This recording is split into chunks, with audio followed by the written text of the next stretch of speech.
जय हिंद समाजवादी साथियों, समाजवादी पार्टी की अंतिम सूची जारी। मछली शहर से दमदार जताऊ प्रत्याशी घोषित। जी हां, आज हम बात करेंगे मछली शहर लोकसभा सीट से जो लगातार चर्चाओं का केंद्र बिंदु बनी हुई है, जहां पर सपा मुखिया अखिलेश यादव जी आज से यानी कि आज है 12 अप्रैल और 12 अप्रैल से अखिलेश यादव जी उत्तर प्रदेश के जो लोकसभा चुनाव होने जा रहा है उसमें दमदार तरीके से चुनाव प्रचार करेंगे। लगातार समाजवादी पार्टी के प्रत्याशियों के समर्थन में वोट देने की अपील भी करेंगे। तो आज अखिलेश यादव जी अपना ये जो चुनावी बिगुल है वो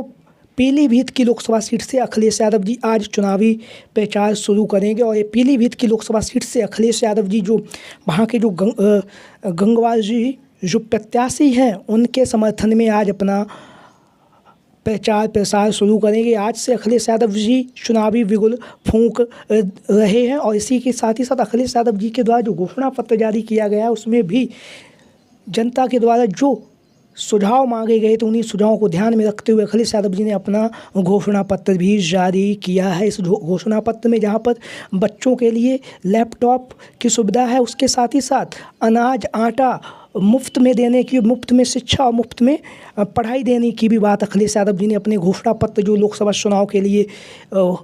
जारी किया है उसमें बातें की हैं। तो आज हम बात करेंगे मछली शहर लोकसभा सीट से। मछली शहर की लोकसभा सीट जो लगातार चर्चाओं का केंद्र बिंदु बनी हुई है। यहाँ से समाजवादी पार्टी की तरफ से सबसे तेज तर्रार नेता तूफानी सरोज जी का नाम तो काफ़ी तेज़ी के साथ चर्चाओं में बना हुआ है, क्योंकि तूफानी सरोज जी वर्तमान समय में समाजवादी पार्टी के विधायक भी हैं। कैरात की जो विधानसभा सीट है वहाँ से लगातार दमदार तरीके से लोकसभा चुनाव की तैयारियों में जुटे हुए हैं। तूफानी सरोज जी लगातार जनसंपर्क कर रहे हैं, लोगों के बीच में जा रहे हैं, लगातार लोगों के बीच में पहुंचकर समाजवादी पार्टी के पक्ष में वोट देने की अपील कर रहे हैं और लगातार जो मछली शहर की लोकसभा सीट है वहाँ पर लगातार भ्रमण कर रहे हैं और विभिन्न विधानसभाओं में जाकर लगातार अखिलेश यादव जी के द्वारा जो विकास कार्य किए गए उनको लेकर समाजवादी पार्टी ने जिस तरह से जनता के लिए अच्छे काम किए हैं उनको लेकर वोट की अपील कर रहे हैं। तूफानी सरोज जी विधायक हैं 372 कैराकत विधानसभा से और लोकसभा चुनाव के लिए इनकी दावेदारी काफ़ी मजबूती के साथ मानी जा रही है, क्योंकि यह पूर्व में यहाँ से सांसद रह भी चुके हैं और 2009 के जब चुनाव हुआ था तब यह यहाँ से सांसद बने थे। तूफानी सरोज जी तेज तर्रार नेता है, लगातार मछली शहर की जो लोकसभा सीट है यहाँ से अपनी दमदार तरीके से चुनाव प्रचार कर रहे हैं, लगातार अपनी दावेदारी पेश भी कर रहे हैं तूफानी सरोज जी। वहीं पे जहाँ पर तूफानी सरोज जी तेज तर्रार तरीके से चुनाव प्रचार में लगे हुए हैं, वहीं पर सपा मुखिया अखिलेश यादव जी से भी लगातार संपर्क साधे हुए हैं और लगातार जो मछली शहर की जो लोकसभा सीट है वहाँ से अपनी दावेदारी काफ़ी तेज़ी के साथ कर रहे हैं। जहाँ पर एक सर्वे हुआ था, जहाँ से इस सर्वे में जो तूफानी सरोज जी हैं इन्हें यहाँ पर जनता ने लगभग 44% लोगों ने पसंद किया है लोकसभा प्रत्याशी के रूप में। वहीं से नाम इनकी जो पुत्री हैं प्रिया सरोज जी, उनका नाम भी काफ़ी तेज़ी के साथ चल रहा है, वो भी लगातार जनसंपर्क कर रही हैं, लोगों के बीच में पहुंच रही हैं। तो प्रिया सरोज जी और मछली शहर लोकसभा सीट से आगामी समय में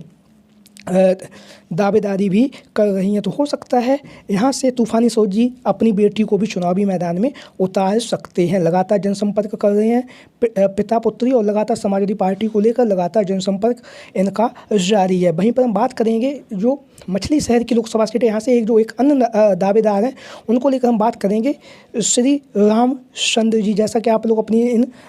स्क्रीन पर देख भी रहे हैं, दीप रामचंद्र जी लगातार जनसंपर्क कर रहे हैं, लोगों के बीच में जा रहे हैं और लगातार समाजवादी पार्टी को मजबूती के साथ लोकसभा चुनाव की तैयारियों में जुटे हुए हैं। दीप चंद्र राम जी लोगों के सुख दुख में शामिल हो रहे हैं और लगातार जो समाजवादी पार्टी की जो विचारधारा है उस विचारधारा पे काम कर रहे हैं और लगातार अखिलेश यादव जी को हाथों को मजबूती प्रदान कर रहे हैं। दीप चंद्र राम जो समाजवादी पार्टी के कद्दावर नेता हैं और जो मछली शहर की लोकसभा सीट है यहाँ से जनता की भी मांग है कि दीप चंद्र राम को समाजवादी पार्टी का प्रत्याशी घोषित किया जाना चाहिए। जहाँ पर दीप चंद्र राम लोगों के बीच में जा रहे हैं, लोगों के सुख दुख में शामिल हो रहे हैं, लगातार लोकसभा चुनाव में अपनी मजबूत दावेदारी के साथ समाजवादी पार्टी की स्थिति को भी मजबूत कर रहे हैं दीप चंद्र राम जी। और दीप चंद्र राम कद्दावर नेता हैं, वरिष्ठ नेता हैं और वरिष्ठ नेता होने के साथ ही साथ लोगों के सुख दुख में भी शामिल होते हैं और लगातार जनसंपर्क लोगों के बीच में जाते हैं, लोगों की समस्याओं को सुनते हैं और लोगों की जो समस्याएं हैं उनको हल कराने का भी प्रयास करते हैं दीप चंद्र राम जी, जो समाजवादी पार्टी के कद्दावर नेता भी हैं। दीप चंद्र राम जी बहुत मजबूती के साथ अपनी दावेदारी पेश कर रहे हैं। दीप चंद्र राम जी, जैसा कि आप लोग इन तस्वीरों के माध्यम से देख भी रहे हैं, लगातार अपने साथियों के साथ साथ जनता के बीच में पहुंच रहे हैं, लोगों के सुख दुख में भी शामिल हो रहे हैं। दीपचंद राम समाजवादी पार्टी के कद्दावर और वरिष्ठ नेता हैं, और जो सर्वे हुआ है उसमें भी लोगों के द्वारा मांग की जा रही है कि दीपचंद राम को यहाँ से समाजवादी पार्टी का प्रत्याशी घोषित किया जाना चाहिए। तो आगामी समय पर सपा मुखिया अखिलेश यादव जी दीपचंद राम को भी लोकसभा का टिकट दे सकते हैं। वहीं पर हम बात करेंगे अब जो मछली शहर की लोकसभा सीट है, यहाँ से जो दीपचंद राम जी एक तरफ जनसंपर्क कर रहे हैं, वहीं पर एक अन्य नाम जो यहाँ पर काफ़ी तेज़ी के साथ चर्चाओं का केंद्र बिंदु बना हुआ है, उसको लेकर भी हम बात करेंगे। और जो मछली शहर की जो लोकसभा सीट है उसका जातीय समीकरण क्या है, उसको लेकर भी हम अपनी इस वीडियो में आप लोगों के सामने बात करेंगे, और अपने जो भी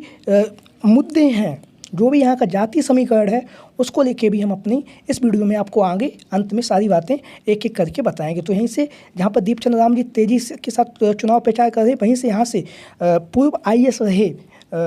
कृपा शंकर सरोज जी वो भी लगातार जनसंपर्क कर रहे हैं, लोगों के बीच में जा रहे हैं, लगातार समाजवादी पार्टी को मजबूती के साथ लोकसभा चुनाव की तैयारियों में जुटे हुए हैं कृपा शंकर सरोज जी। जहाँ पर कृपा शंकर सरोज जी एक सरकारी सेवा भी दे चुके हैं, और सरकारी सेवा देने के बाद अब रिटायरमेंट के बाद यह लगातार लोगों के सुख दुख में शामिल हो रहे हैं, लोगों की समस्याएं सुन रहे हैं, और लगातार मछली शहर की जो लोकसभा सीट वहां से समाजवादी पार्टी के प्रत्याशी के रूप में अपनी दावेदारी पेश भी कर रहे हैं कृपा शंकर सरोज जी। कृपा शंकर सरोज जी जो वर्तमान समय में समाजवादी पार्टी के कद्दावर नेता हैं, और जो मछली शहर की लोकसभा सीट है यहाँ से अपनी मजबूती के साथ अपनी दावेदारी भी पेश कर रहे हैं कृपा शंकर सरोज जी। लोगों के सुख दुख में पहुँच रहे हैं, लोगों के दुख में भी शामिल हो रहे हैं। वहीं पर एक दूसरा भी हुआ था, वहाँ पे कुछ लोगों का मानना ये भी है कि कृपा शंकर सरोज जी यहाँ से चुनावी मैदान में समाजवादी पार्टी को विजय दिला सकते हैं। तो आगामी समय में ये देखना होगा कि सपा मुखिया अखिलेश यादव जी किसको मछली शहर की जो लोकसभा सीट है किसे यहाँ से उम्मीदवार बनाते हैं, कृपा शंकर सरोज जी को या फिर अन्य दावेदार भी यहाँ पर काफ़ी मजबूती के साथ अपनी दावेदारी पेश कर रहे हैं। तो देखना होगा कि जब सपा मुखिया अखिलेश यादव जी मछली शहर की लोकसभा सीट से समाजवादी पार्टी के प्रत्याशी का ऐलान करेंगे तो किसको भरोसा जताते हैं। वहीं पर यहाँ से एक अन्य जो नाम चल रहा है वो है रागिनी सोनकर जी। रागिनी सोनकर जी तेज तर्रार महिला विधायक हैं, वर्तमान समय में मछली शहर में जो विधानसभा है वहाँ से यह विधायक होने के साथ ही साथ लगातार जनसंपर्क कर रही हैं, लोगों के बीच में जा रही हैं, लगातार समाजवादी पार्टी को मजबूती के साथ लोकसभा चुनाव में लेके भी जा रही हैं डॉक्टर रागिनी सोनकर जी को लेकर एक जो सर्वे हुआ था, जब यहाँ पर पूछा गया था सपा प्रत्याशी के रूप में आप किसे देखना चाहते हैं, तो लगभग 55% लोगों ने डॉक्टर रागिनी सोनकर जी को लोकसभा प्रत्याशी के रूप में मछली शहर की जो लोकसभा सीट है यहाँ से अपनी पसंद दी है। वहीं पर यहाँ की जो 5 विधानसभा सीटें हैं उन सीटों में 3 सीटों पर मछली शहर की जो 3 विधानसभा सीटें हैं वहाँ से डॉक्टर रागिनी सोनकर जी को सपा प्रत्याशी के रूप में पसंद भी किया गया है। तो अब हम बात करेंगे मछली शहर की जो लोकसभा सीट है यह वर्तमान समय भारतीय जनता पार्टी के कब्जे में है। यहाँ से भारतीय जनता पार्टी के BP सरोज 181 वोटों से यहाँ से विजय श्री प्राप्त की थी 2019 में। वहीं पर सपा बसपा गठबंधन के जो प्रत्याशी थे टी राम, उन्होंने यहाँ से चुनावी मैदान में उतरे और उन्हें यहाँ से हार का सामना करना पड़ा। वहीं पर हम बात करेंगे मछली शहर की जो लोकसभा सीट है, यहाँ पर 5 विधानसभा सीटें हैं। 5 विधानसभा सीटों में 2 सीटों पर बीजेपी और उसके साथियों का कब्जा है। वहीं पर जो 3 जो विधानसभा सीटें हैं वहाँ पर सपा और राजभर की जो पार्टी उस समय गठबंधन में थी 2022 के चुनाव में, उसका कब्जा है। तो यहाँ का जो जाति समीकरण है उसको लेकर हम बात करें तो यहाँ पर 2 लाख यादव वोट बैंक है, अनुसूचित जनजाति के वोट भी लगभग 2,48,000 है, ब्राह्मण 1,70,000 है, क्षत्रिय 2 लाख के आसपास यहाँ पर क्षत्रियों की संख्या है, वैश्य भी 64,000 है, कायस्थ 91,000 है, मुस्लिम 89,000 है, अन्य 3,41,000 जातियाँ हैं। तो जाति समीकरण के हिसाब से भी लगातार अखिलेश यादव जी लोकसभा चुनाव में प्रत्याशियों का ऐलान कर रहे हैं। जहां पर एक तरफ अखिलेश यादव जी लोकसभा चुनाव में प्रत्याशियों को जातीय समीकरण के आधार पर चुनावी मैदान में उतार रहे हैं। तो इन संभावित प्रत्याशियों को लेकर आपकी क्या राय है, सभी साथी कमेंट बॉक्स में अपनी राय जरूर दें कि मछली शहर की जो लोकसभा सीट है यहाँ से समाजवादी पार्टी की तरफ से किसे प्रत्याशी घोषित किया जाना चाहिए जो भारतीय जनता पार्टी के जो प्रत्याशी हैं उन्हें चुनावी मैदान में हरा सकें। अब ये भी देखना होगा कि सपा मुखिया अखिलेश यादव जी मछली शहर की जो लोकसभा सीट है यहाँ से किस पर भरोसा जताते हैं और किसे लोकसभा का टिकट देते हैं, यह आगामी समय में हमें पता चलेगा। वहीं पर जो भी साथी हमारे इस चैनल पे नए आए हैं वो इस चैनल को सब्सक्राइब करें और वीडियो को लाइक करें। जब वहीं पर हमने जो एक सर्वे कराया था उस सर्वे में भी यहाँ पे डॉक्टर रागिनी सोनकर जी को लोगों ने ज़्यादा पसंद किया है, जहाँ पर 2700 वोट आ चुके हैं, जिसमें से लगभग 80% लोगों ने डॉक्टर रागिनी सोनकर जी को लोकसभा प्रत्याशी के रूप में मछली शहर की जो लोकसभा सीट है यहाँ से पसंद किया है। तो अब ये देखना होगा सपा मुखिया अखिलेश यादव जी किस पर यहाँ से लोकसभा का टिकट देते हैं। तो सभी साथी चैनल को सब्सक्राइब करें, वीडियो को लाइक करें। जय हिंद, जय भारत, जय समाजवाद, जय अखिलेश मिशन 2024। वीडियो को अंत तक देखने के लिए आप सभी का बहुत बहुत धन्यवाद एवं आभार।